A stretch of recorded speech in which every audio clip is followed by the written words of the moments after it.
पुण्यातून कोयता गँग आपल्याला नष्ट करायची आहे. संपूर्ण शहराचा चेहरा मोहरा बदलावायचा आहे. बालेवाडीतील सभेतून उपमुख्यमंत्री अजित पवारांचं वक्तव्य. अधिकाऱ्यांची कृती अयोग्य, टोकन क्रमांक असतानाही संधी नाही. कुलाबेतील अर्जाच्या गोंधळावरून पालिका अहवालात अधिकाऱ्यांवर ठपका. जनता दल आणि आपचे फॉर्म वेळेच्या काळावरून नाकारण्यात आले होते.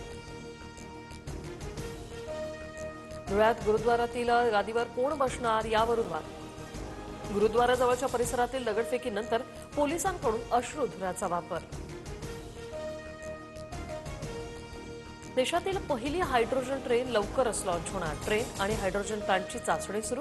हायड्रोजन ट्रेन 20 जानेवारीनंतर जिंद सोनीपत मार्गावर धावणार.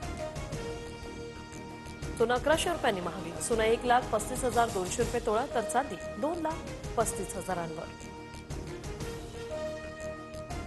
मुंबई, ठाणे आणि नवी मुंबईमध्ये प्रदूषणाचा प्रश्न गंभीर. पाऊस पडल्यानंतर प्रदूषणात वाढ. मुंबई, ठाणे आणि नवी मुंबईमधील हवा अत्यंत प्रदूषित.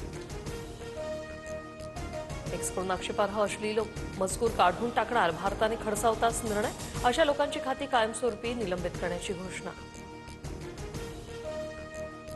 एसटीच्या यूपीआयद्वारे तिकीट खरेदीतून 4 महिन्यात 300 कोटींहून अधिकचा महसूल.